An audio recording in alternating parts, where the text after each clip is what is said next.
بہرحال اب ہوا کیا؟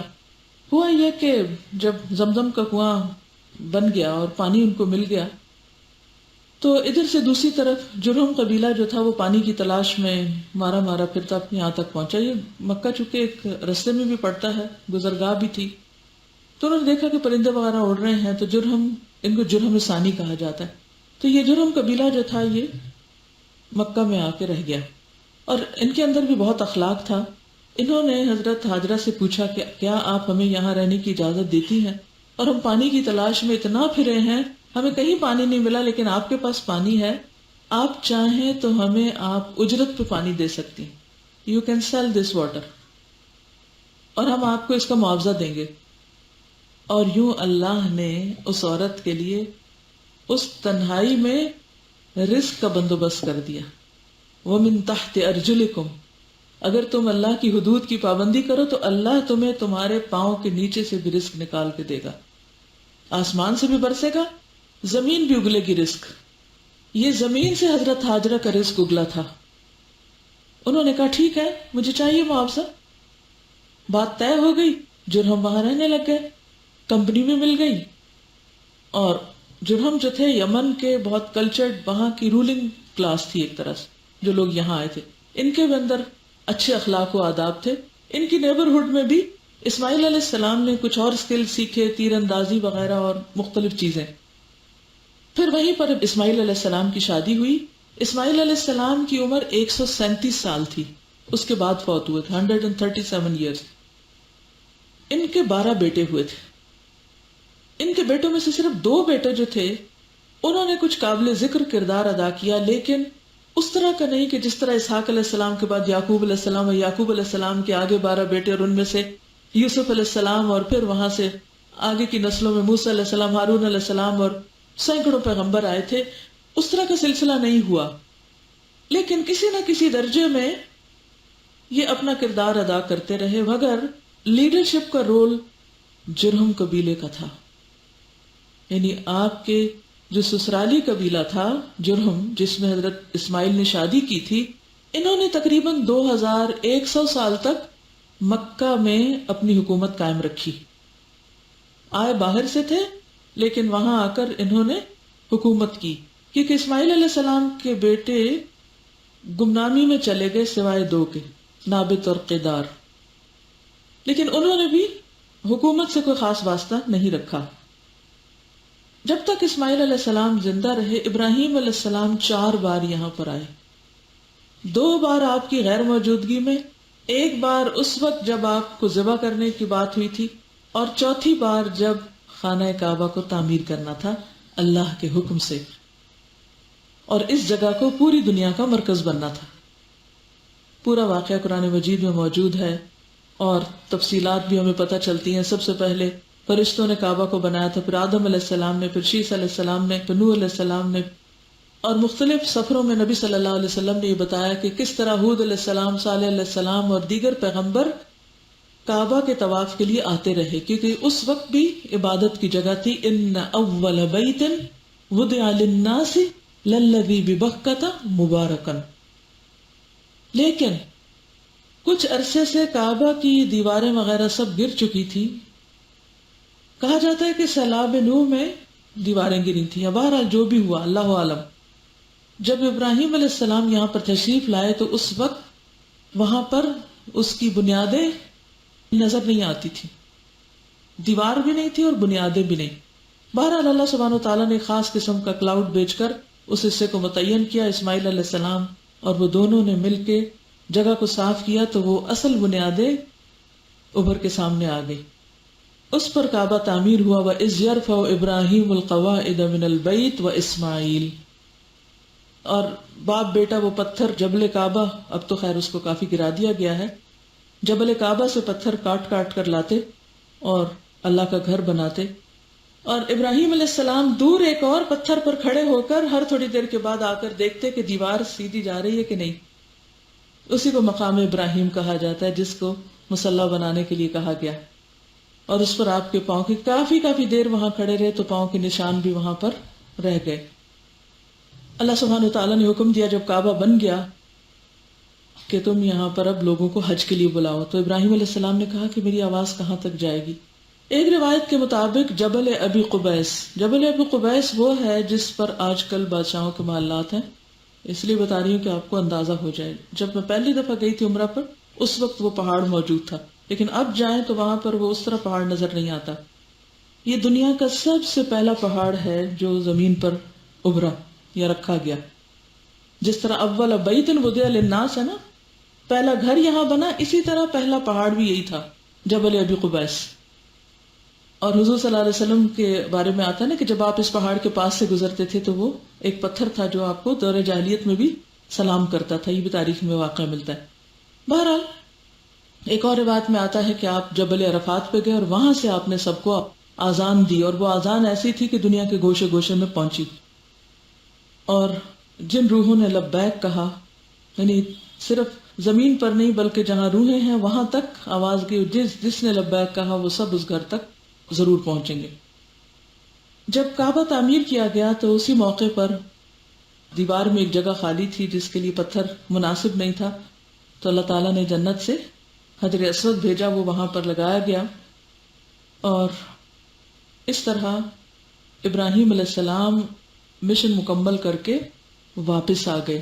واپس آنے سے پہلے انہوں نے اللہ سبحانہ وتعالیٰ سے کچھ باتیں کی تھی. وہ کیا؟ ابراہیم علیہ السلام نے کن جذبات کا اظہار کیا، کیا چاہا اپنے رب سے؟ سب سے پہلے کیا مانگا؟ امن، پیس. رب اجعل ھذا بلدا آمنا، کیونکہ اگر امن ہوگا تو عبادت ہو سکے گی. دوسری چیز رزق، کھانے کو ہوگا تو ہی خدا یاد رہے گا، کیونکہ فقر جو ہے، بھوک انسان کو کفر تک پہنچا دیتی. اور رزق بھی کون سا مانگا؟ بہترین رزق. کس جگہ رزق مانگ رہے ہیں جہاں کچھ اگتا ہی نہیں، جہاں کوئی باغ نہیں لگے ہوئے. ایسی دعا کون مانگ سکتا ہے جس کو اپنے رب پر پورا پورا یقین ہو کہ سب کچھ وہی کرتا ہے. پھر کہتے ہیں میرے رب، میں نے اپنی اولاد کو ایک ایسی جگہ لا کے بسایا ہے کہ جہاں کچھ نہیں اگتا، لیکن یہاں تیرا گھر ہے، بیتک المحرم، حرمت والا، عزت والا. کیوں بسایا ہے اس گھر کے پاس؟ مسجد کے پاس کیوں لے کے آیا ہوں؟ مسجد کے پاس کیوں گھر لیا ہے؟ مسجد کے ایریے میں کیوں موو ہوئے ہیں؟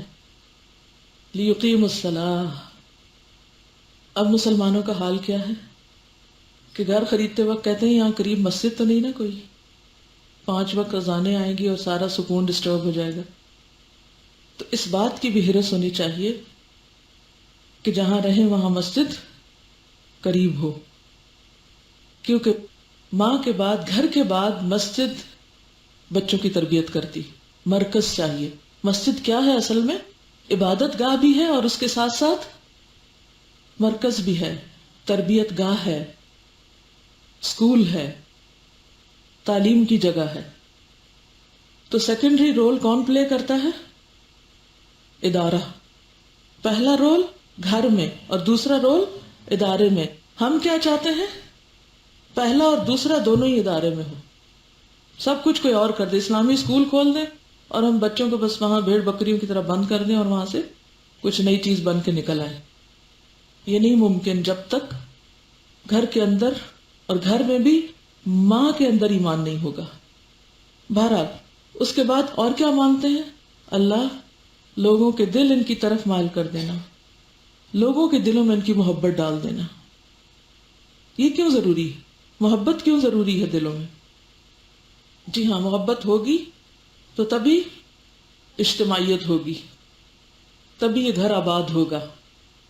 کیونکہ آپ اور آپ کی اولاد آگے جا کر اس گھر کے متولی تھے، اس کو آباد کرنے والے تھے. ابراہیم علیہ السلام کو کہا گیا گھر بن گیا، اب سب کو بلاؤ، ہر طرف سے لوگوں کو بلاؤ. اب لوگ تو آ رہے ہیں لیکن جو متولی ہیں وہی بد اخلاق ہیں، یا آنے والوں کو ان سے یا ان کو آنے والوں سے کوئی محبت نہیں. تو کیا اسلامی مرکز اسٹیبلش ہو سکتا ہے؟ ہرگز بھی نہیں. تو اس چیز کی دعا مانگی، پھر رزق کی دعا مانگی.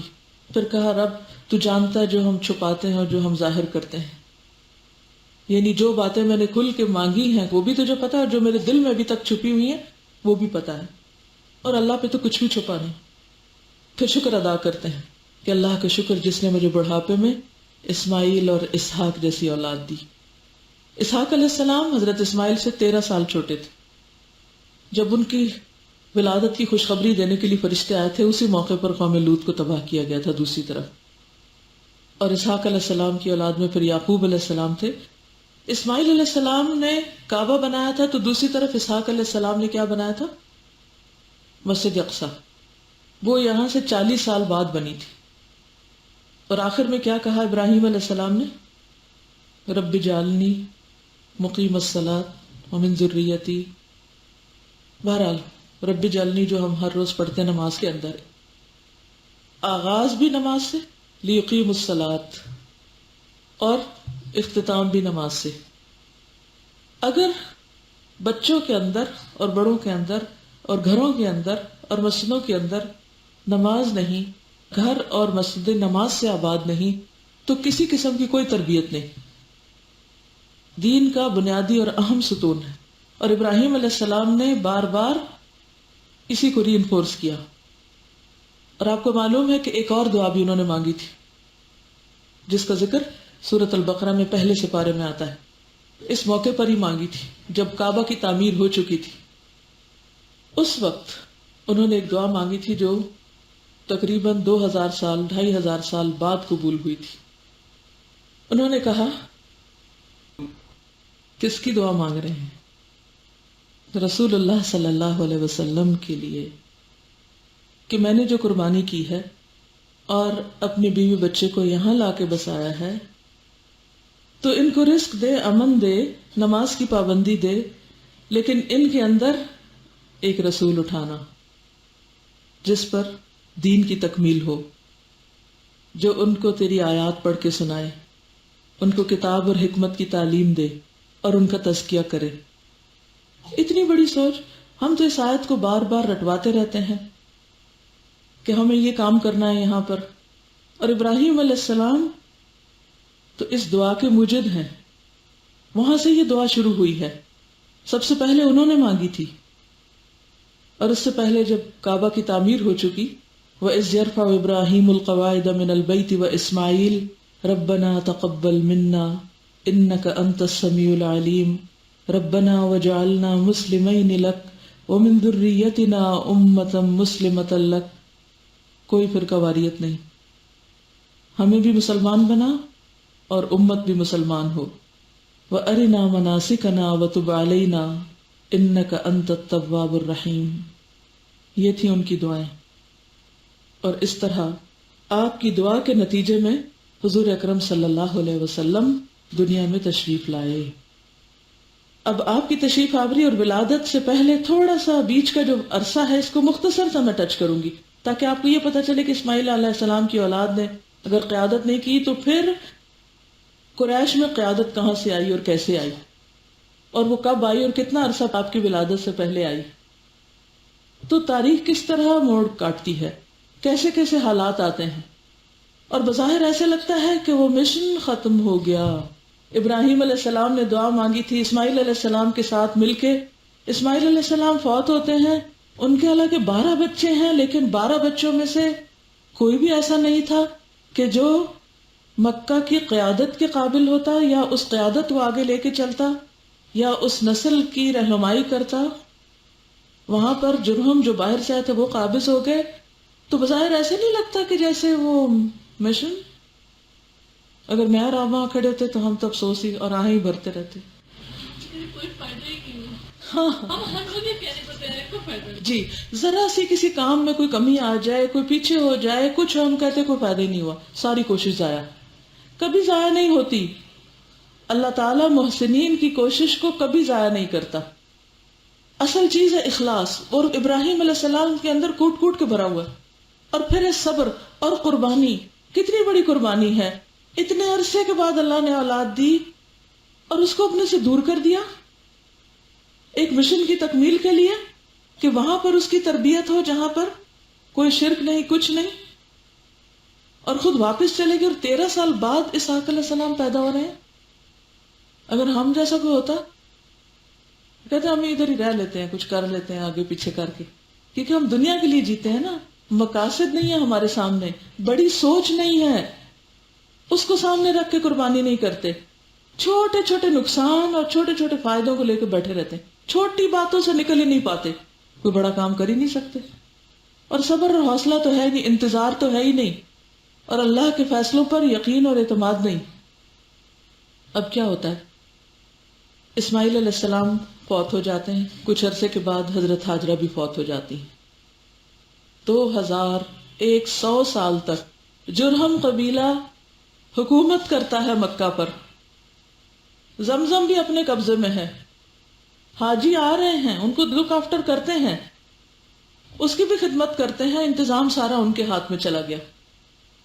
یعنی اسماعیل علیہ السلام کے نانکوں میں، ہماری زبان میں کہنا چاہیے. ٹھیک ہے، تو وہ ہمارے ہاں تو اس کو بڑا برا سمجھا جاتا ہے نا. بہرحال اب یہ ہے کہ جرہم اتنے عرصے تک رہنمائی کا کام کرتا رہا، لیکن آہستہ آہستہ جرہم کے اندر اخلاقی زوال ہوا. انہوں نے حاجیوں کے ساتھ بدسلوکی شروع کر دی، تو اللہ تعالیٰ نے ان سے وہ سعادت لے لی. اور دوسری طرف بنو خزاعہ جو تھے، جو عربوں میں سے تھے، انہوں نے مکہ پہ قبضہ کیا. کچھ لڑائی وغیرہ ہوئی، ساتھ انہوں نے اپنے بنو بکر کو ملا لیا. اور تقریباً یہ 2 صدی عیسوی کے وسط کی بات ہے. 2 صدی عیسوی یعنی 2100 سال تک تو وہ قابض رہے. جب 2 صدی شروع ہوئی عیسیٰ علیہ السلام کے آنے کے تقریباً 150 سال بعد، تو اس وقت پھر بنو خزاعہ جہاں پر قابض ہو گئے. جرہم نے ایک بڑی زیادتی کی، یہاں سے واپس یمن چلے گئے، جہاں سے اصلاً آئے تھے وہیں چلے گئے. جاتے ہوئے انہوں نے کیا کیا؟ حجر اسود نکال کے کنویں میں ڈالا، خانہ کعبہ میں کچھ سونے کے ہرن ورن رکھے ہوئے تھے وہ بھی ڈالے، اور کنواں بند کر دیا، نشان بھی ختم کر دیا، چلے گئے. اب کئی 100 سال تک زمزم بند رہا، حجر اسود کوئی نہیں. کیا کیفیت ہوگی؟ اور یہ حضور صلی اللہ علیہ وسلم کی آمد سے کوئی 300-400 سال پہلے کی، یعنی 350 سال پہلے کی بات ہے. بہرحال 300 سال تک تقریباً بنو خزاعہ نے مکہ پر حکومت کی. پھر عدنانی قبائل اطراف میں پھیل گئے، یعنی یہ ادھر ادھر تھوڑے ان کے جو آل اولاد تھی پھیلی، اور مکہ کے ارد گرد صرف قریش کی کچھ شاخیں باقی رہ گئیں.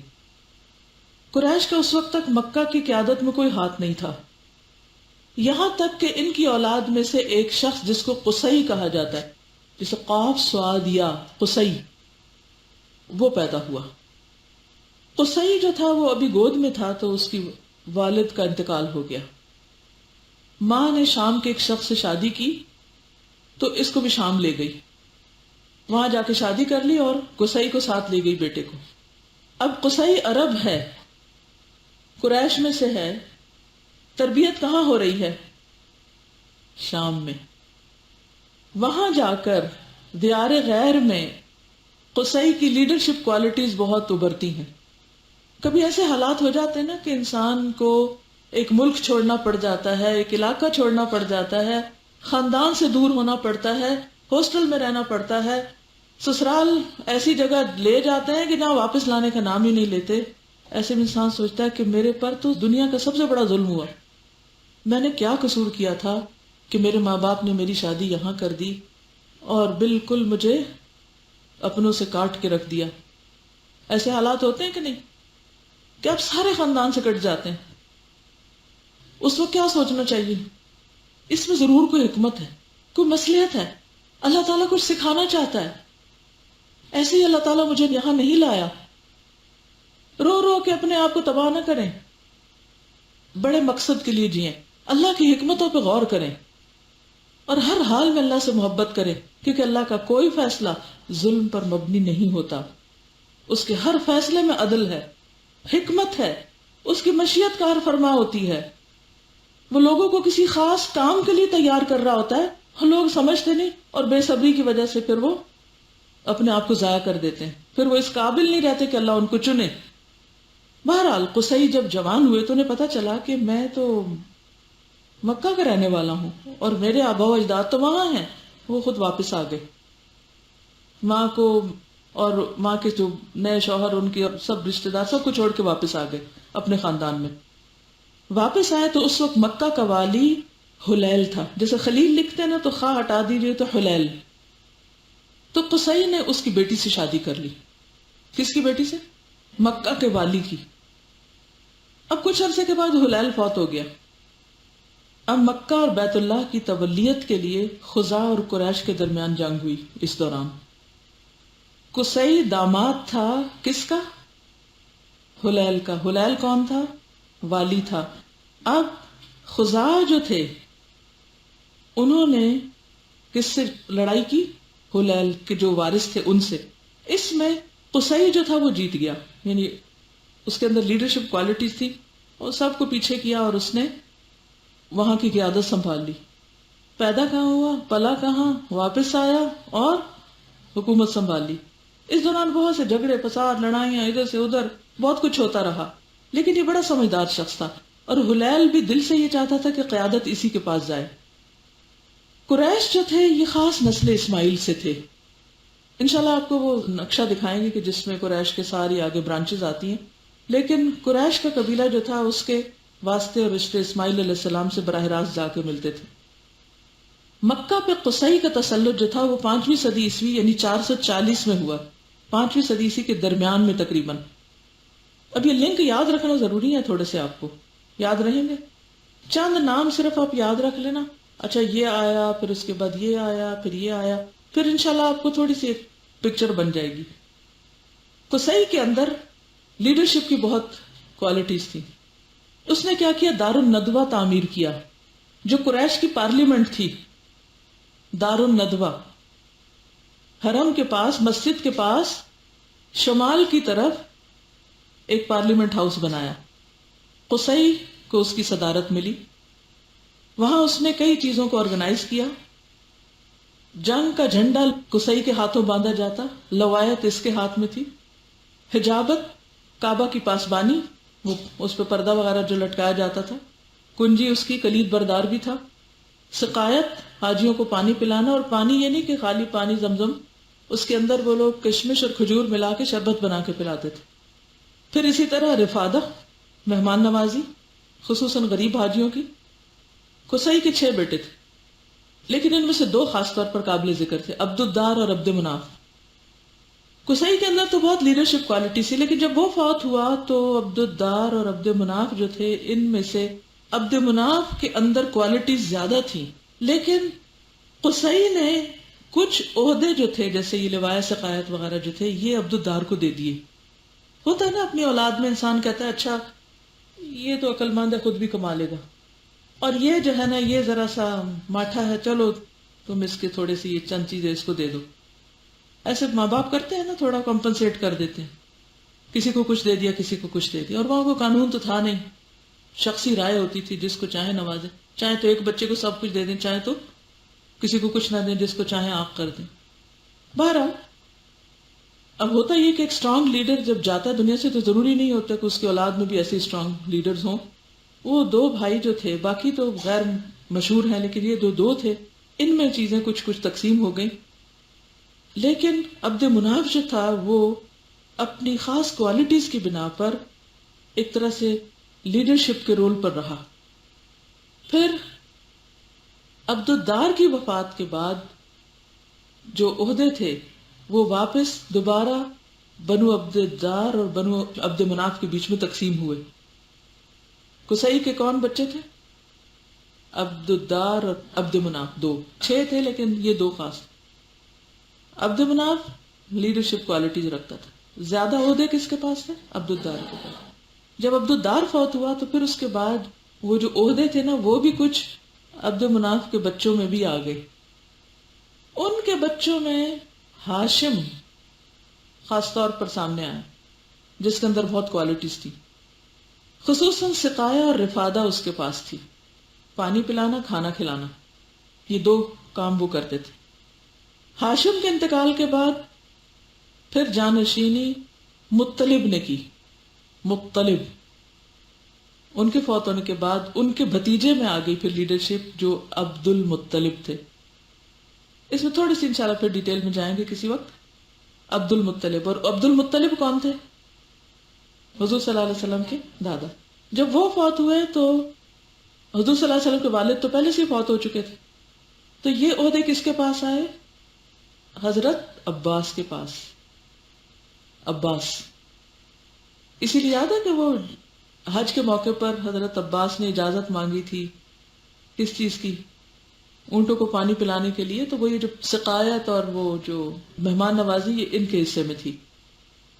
اس کے علاوہ کچھ اور عہدے بھی تھے جو مختلف قبائل کو دیے گئے، جس میں ایثار، وہ جو ہوتی ہے نا جوا وغیرہ، اس کے جو تیر پانسے وغیرہ رکھتے تھے، مالیات کا شعبہ، شورا، اشناق، عقاب، اور سفارت بنو عدی کے پاس تھی جس سے حضرت عمر جس قبیلے سے تھے.